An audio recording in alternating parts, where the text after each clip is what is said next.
Fitz is back, and we find out why he was left behind and how he makes his way 74 years into the future.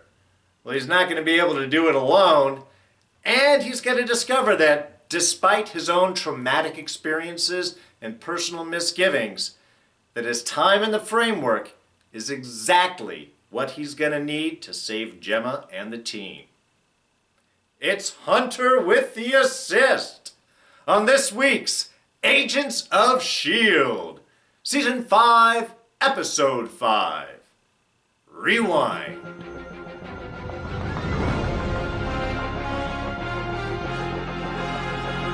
Hey everyone, D here, and welcome to this week's review of Agents of S.H.I.E.L.D. So yes, of course, there are spoilers ahead.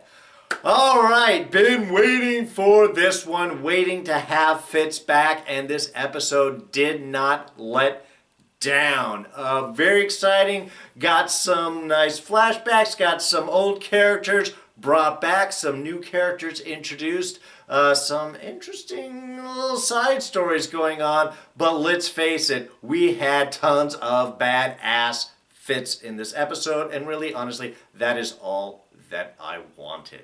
Really excited to see everything fall out this week, and it was fun. I loved how they caught things up, and we start to see from the very get-go how Fitz's experience in the framework is still affecting him. And of course, he just woke up from it, really, as the episode starts, as last season ended, how everything went.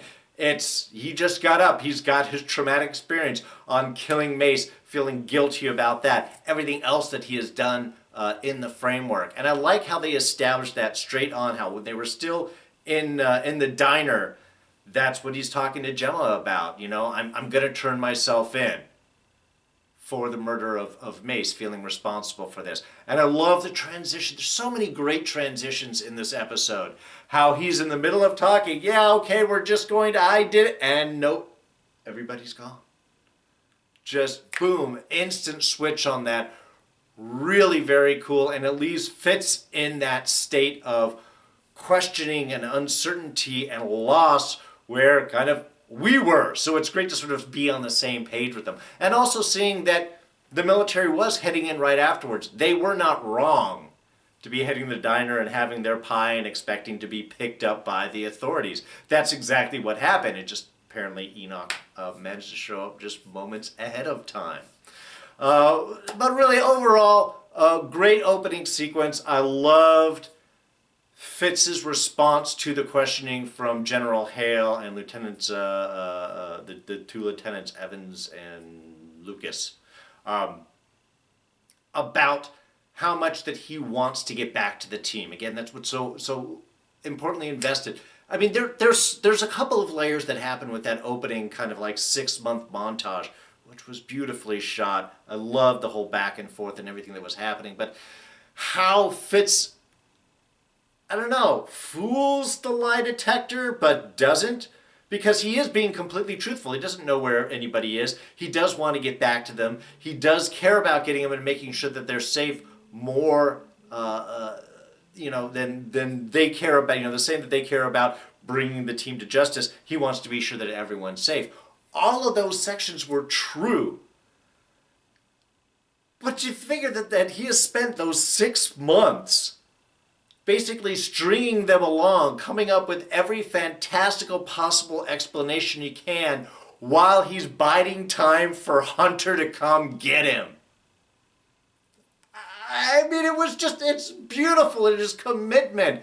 And we get to see some shifts with Fitz too. His physical regime, the sit-ups and the push-ups, and he's keeping himself busy as he's thinking his mind. He's keeping himself toned and ready. He's training himself while he is in jail. I mean, it's a beautiful shift because we're just used to seeing Fitz as the brain. And now with this physicality entered into him, it's nice. It again gives us these inklings to where we find later on of how much the framework really has affected him, despite his revulsion of it, that this has made really important changes. So it It was a whole cool sequence, and then I loved how Hunter ends up showing up, and he's already got the plan. Why? Because in your notes through the soccer mag, which was awesome. I knew it as soon as he was writing that first note that this had to be some way of communication.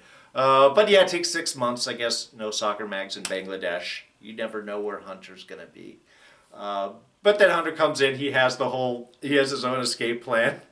It's just like, if you come back every week for 3 days a week, and in 2 months we'll be able to get out. No, boom, done. It was just great. Rusty, however, maybe not the best person to be helping one out of a jailbreak. But really, I gotta say how happy I was to see Hunter again. I don't like the haircut as much. A little bit more hair. That the close setter doesn't look quite as well on him. But I love their interactions. I love how they meet and they're arguing over soccer, but that's just because that's their passion, and they've got the hugs, and how we had the sort of returned hugs.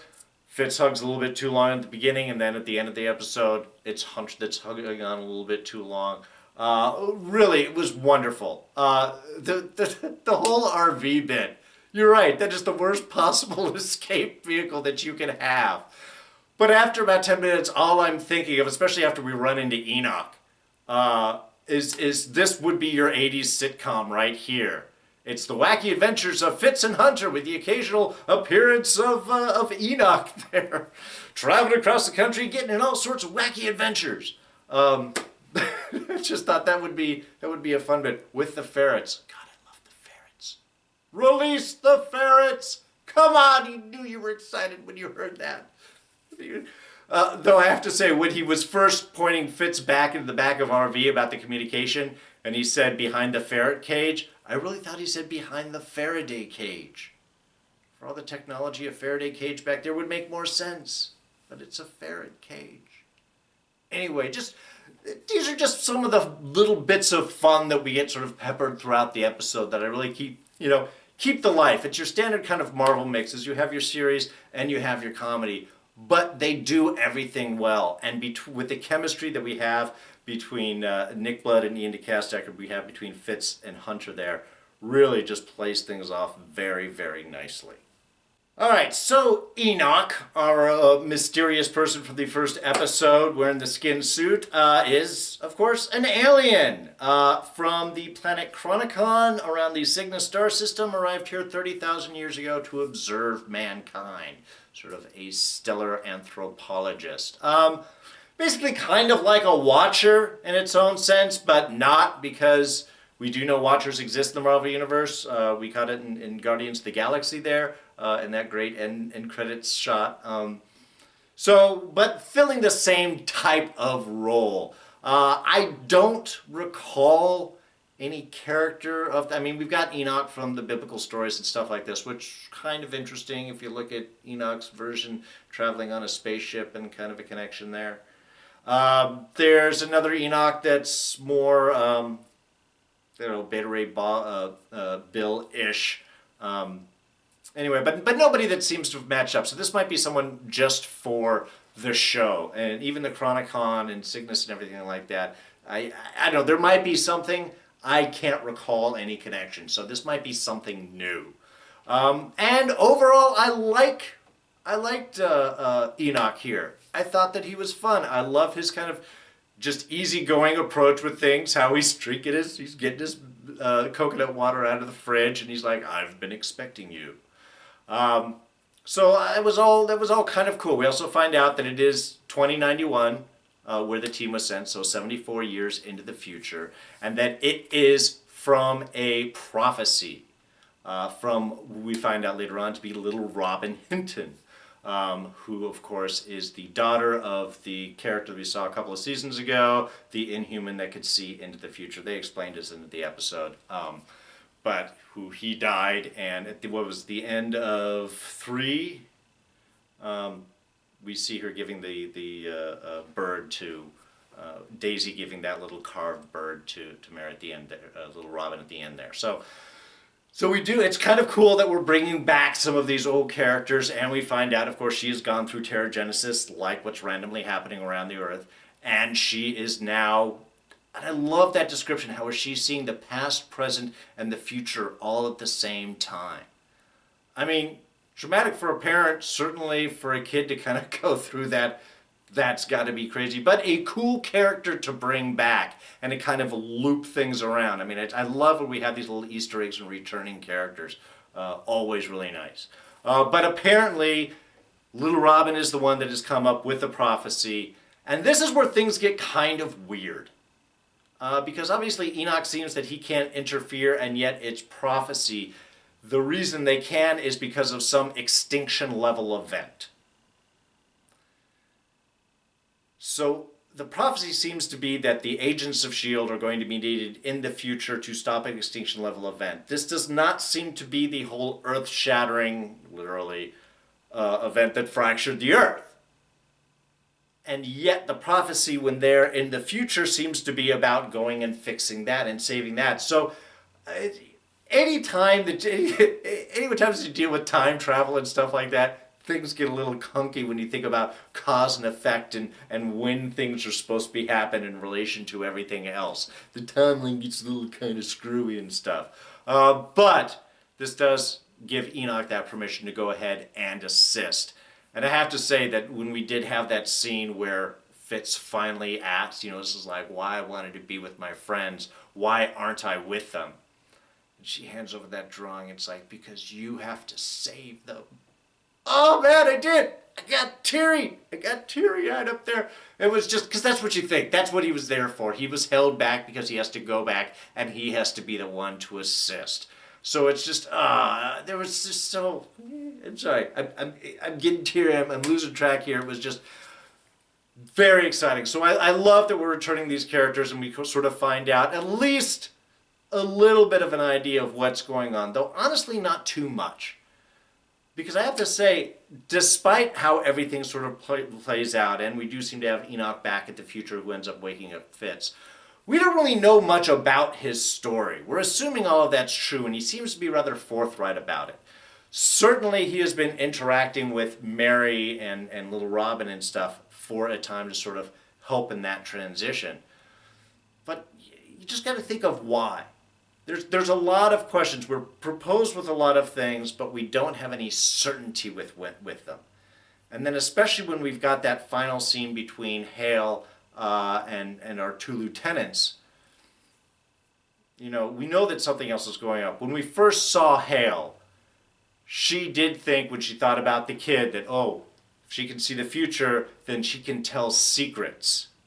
Now we have to get her. So there is something that Hale is covering up. Certainly when she's ready to shoot the two lieutenants in the head because they failed her.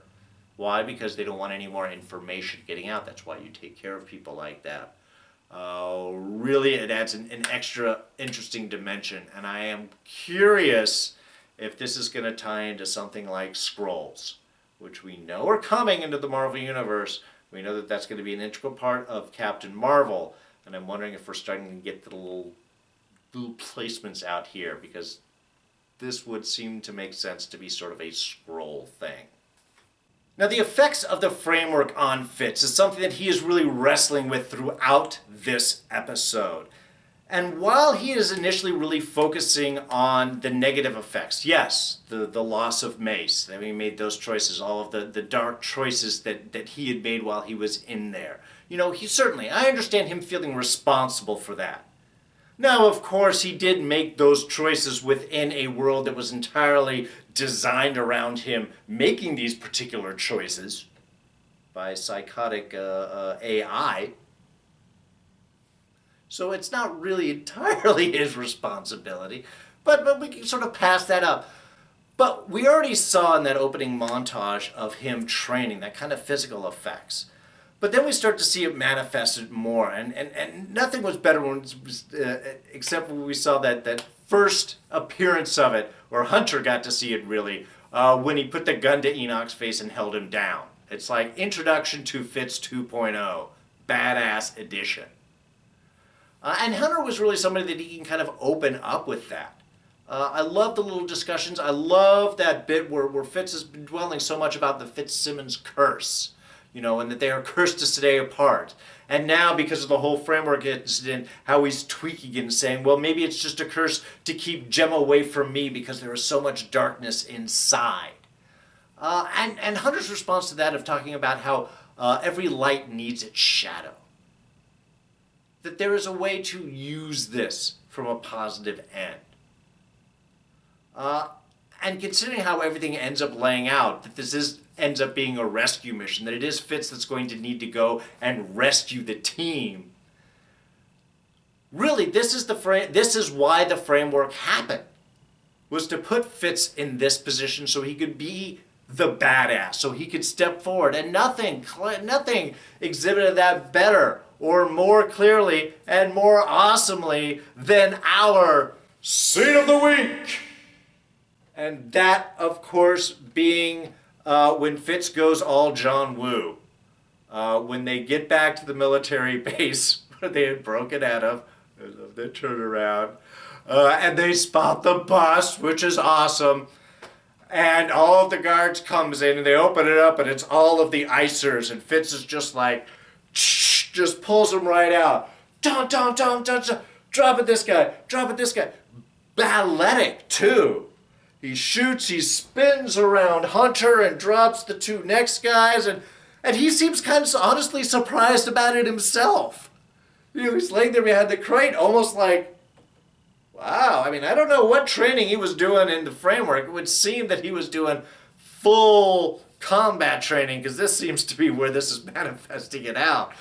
And then, of course, telling Hunter, you go start up the bus, get the things going, hit on the navigation. And Hunter's like, maybe we should switch and you should do... No! Oh, it was beautiful. And, of course, they're icers, so nobody's dying.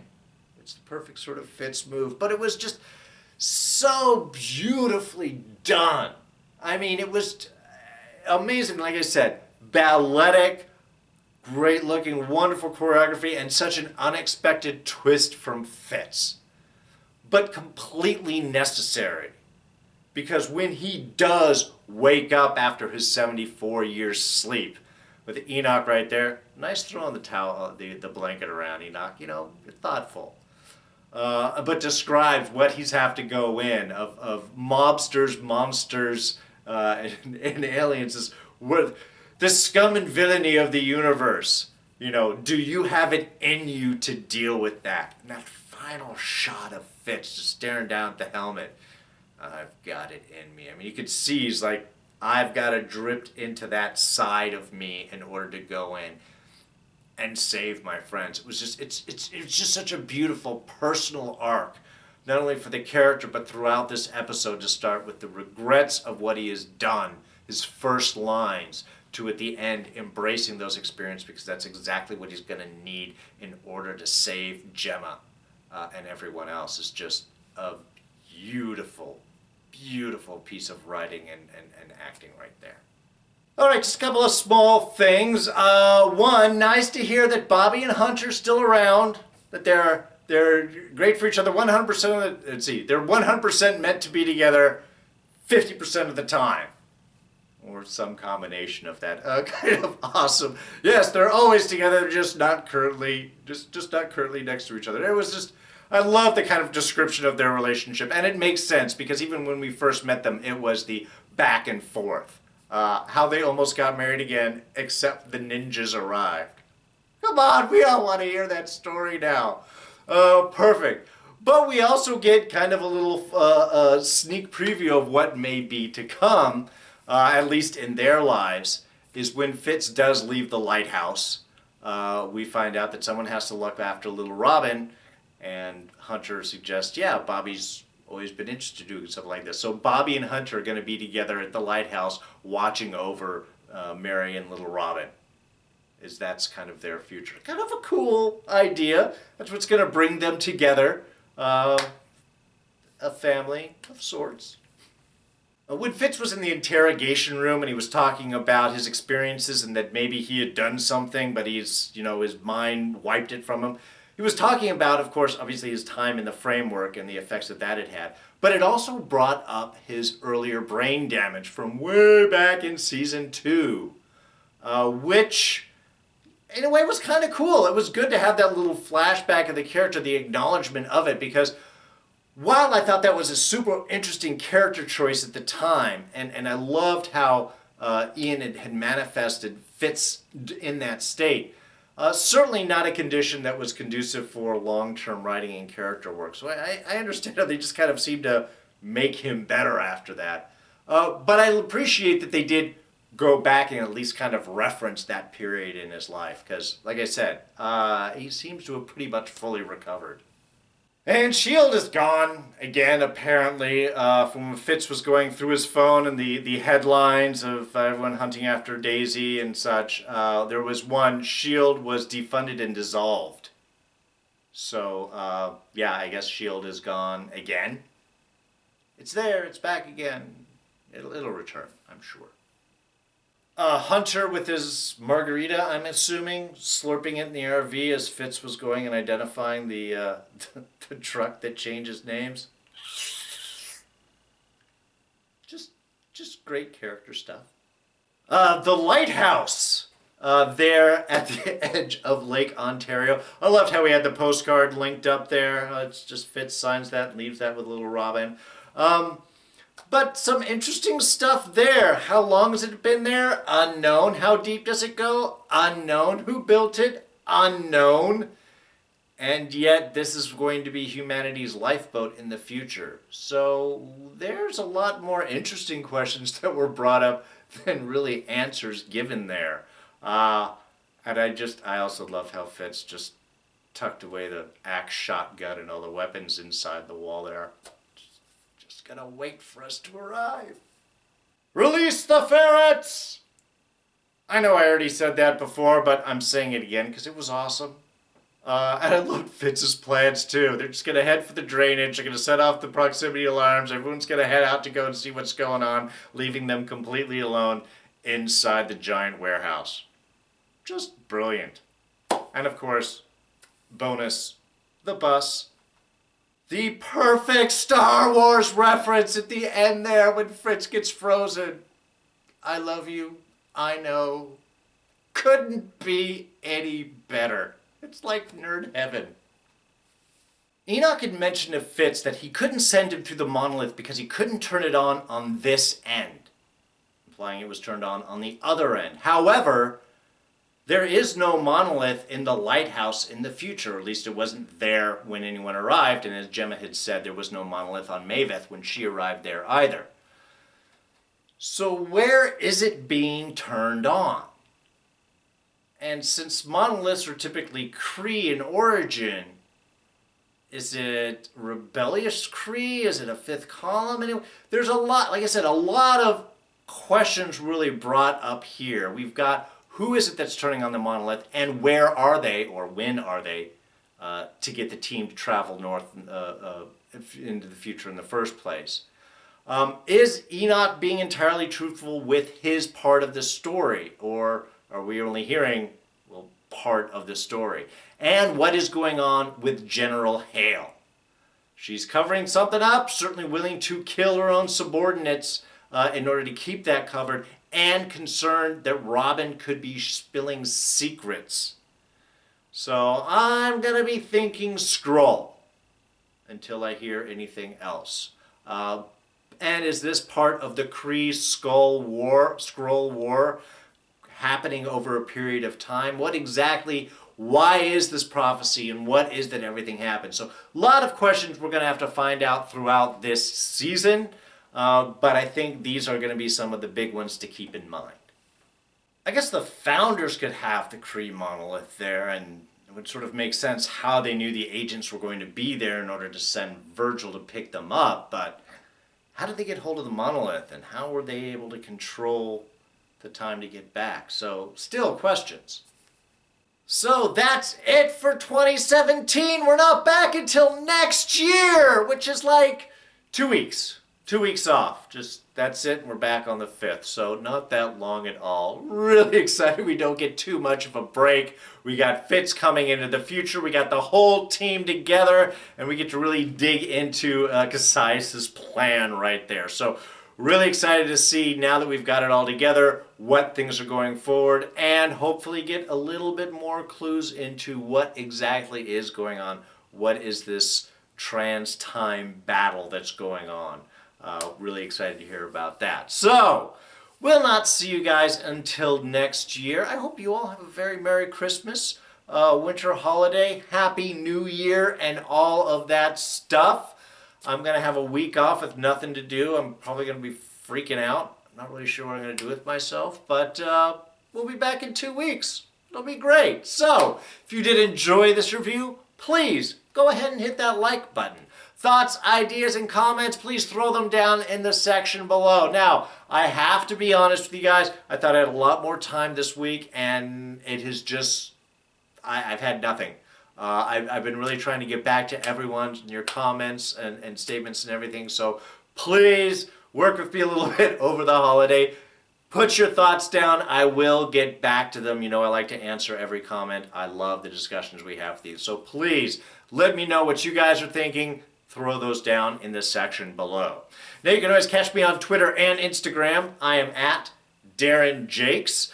But if you're not a subscriber, subscribe! Quick, easy, one button. Catch the whole future session of Agents of S.H.I.E.L.D. Plus we got Legion, Westworld coming up next year. Bunch of stuff. Don't miss it. Hit this button and you will catch it all. And I'll go ahead and throw up our latest couple of reviews right here and you can check those out. So, that's going to be it for me. I'm D and I'm out of here. Catch you guys next time. Bye-bye.